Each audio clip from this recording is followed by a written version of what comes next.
हर्षोल्लास के साथ मनाया ईद उल फित्र का त्यौहार। नमाज अदा कर गले मिले, एक दूसरे को दी मुबारकबाद।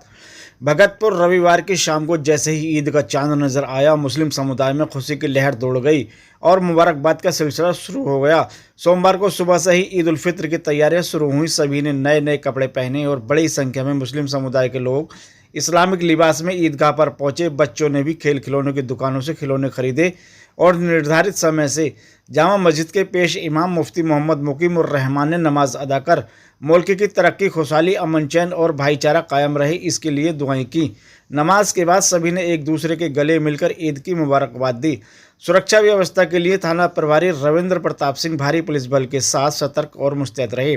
भाजपा समर्थक मंच के कार्यवाहक राष्ट्रीय अध्यक्ष नवाबजान मसूदी ने सक्रिय भूमिका निभाई, स्थानीय लोगों के साथ मिलकर शांति व्यवस्था बनाए रखने में सहयोग किया।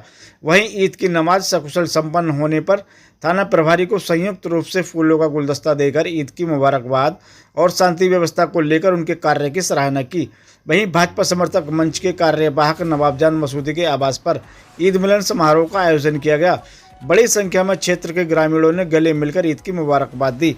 ब्यूरो रिपोर्ट, मुरादाबाद देहात। आज जनपद भर में समस्त स्थानों पे ईद की नमाज अदा की गई है और शांतिपूर्ण माहौल में नमाज अदा की गई है। इस संबंध में लगातार पिछले 10 दिन से सभी धर्मगुरुओं के साथ में और सभी मौजूद नागरिकों के साथ में सबके साथ संवाद स्थापित किया गया था और कोशिश की गई थी कि लोकल स्तर पे ही सारी की सारी व्यवस्थाएं हों। सबने पूरा सहयोग किया और आज पुलिस की, मजिस्ट्रेट की, सिविल डिफेंस की काफी ड्यूटी लगी थी और सबने काफी मेहनत की। वो सभी बधाई के भी पात्र हैं। थोड़ा एजिटेशन भी दिखाई दिया। कुछ लोगों का इश्यू था कि उनको बेसिकली नमाज अदा होने के बाद में उनको ईदगाह में ही नमाज करनी थी।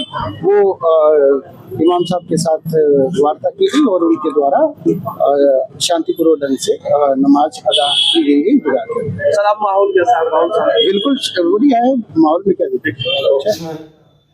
ईद का त्योहार बहुत ही शांति और बहुत ही अमन चैन सुकून रखते हुए मनाया जा रहा है और बहुत ही शांति के साथ में ईद की नमाज इमाम साहब ने ईदगाह पे अदा कराई।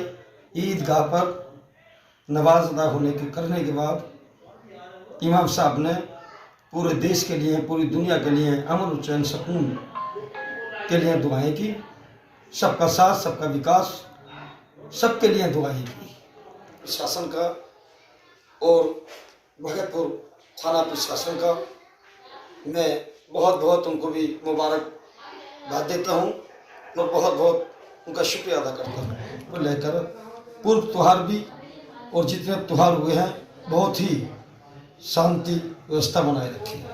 मैं बहुत यह है कि आभारी हूँ और बहुत बहुत शुक्रगुजार हूँ। बड़ी संख्या में मेरे आवास पर काफ़ी मौजूद लोग और तमामी क्षेत्रवासी जिम्मेदार आए और एक से एक को दिल से मुबारकबाद पेश की। सभी देशवासियों को ईद की बहुत बहुत मुबारकबाद।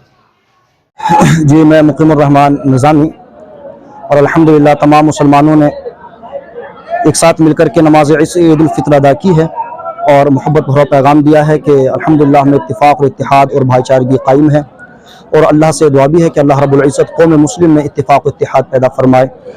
और नमाज ईद उल फित्र के बाद दुआ में हमने मुल्क के लिए अमन व सुकून की दुआ की है और मुल्क के इत्तिफाक और इत्तिहाद की दुआ की है, अमन व अमा की दुआ की है कि अल्लाह रब्बुल इज़्ज़त हमारे मुल्क में अमन व अमा कायम फरमाए, तमाम मुसीबत और परेशानी से महफूज फरमाए और एक भाईचारगी तमाम लोगों के दरमियान में कायम रहे। क्योंकि ये जो हमारा मुल्क है ये तमाम लोगों से अलग अलग, जो डिफरेंट लोग हैं, हर रिलीजन के, हर मज़हब के तमाम लोग यहाँ पर रहते हैं और अल्हम्दुलिल्लाह हम चाहते ये हैं कि तमाम लोग जो है मुत्तफ़िक़ होकर के रहें कि जैसे आज़ादी हिंदुस्तान में उस वक्त में तमाम मुसलमानों ने मिलजुल करके हिस्सा लिया था, इसी तरह अब ज़िंदगी गुजारने में भी सब मुत्तफ़िक़ रहें, किसी तरह का कोई फितना फसाद या लड़ाई झगड़ा ना हो। अल्हम्दुलिल्लाह ईद उल फित्र हमने बड़े सुकून के साथ अदा की है, किसी कोई परेशानी नहीं, बड़े अच्छे अंदाज में, पुरवकार अंदाज में घरों से चल करके भी यहाँ तक आए हैं, रास्ते में से किसी कुछ नहीं और माशाअल्लाह हमारे मुसलमान भाई जो हमने उनसे कहा था कि आपको बाइक वगैरह से नहीं आना है या गाड़ियों से नहीं आना है, तो अल्हम्दुलिल्लाह उस पर अमल भी किया है। और हमने एक पैगाम भी दिया है, जैसे हमारे कप्तान साहब ने भी कहा था कि हेलमेट के बगैर अब कोई सफ़र ना करे, ड्राइविंग लाइसेंस के बगैर कोई सफ़र ना करे और ओवर स्पीड में कोई गाड़ी ना चलाए। और ये होना भी चाहिए। अगर इंस्ट्रक्शंस अगर गवर्नमेंट की तरफ से ना भी हो तो फिर भी अपनी जान बचाना तो हर एक के ऊपर फ़र्ज़ है। और ये चीज़ें जो हेलमेट वगैरह ये तो वैसे ही इंसान के हिफाजत करती हैं। अगर एक्सीडेंट वगैरह खुदा ना करे हो जाए तो कम से कम चलो शरीर में अगर चोट आती है तो उससे कहीं ना कहीं मेडिसिन के ज़रिए ठीक हो जाता है, लेकिन अगर ऐसा एक्सीडेंट हो कि सर वगैरह में चोट आए तो बड़ा मुश्किल हो जाता है।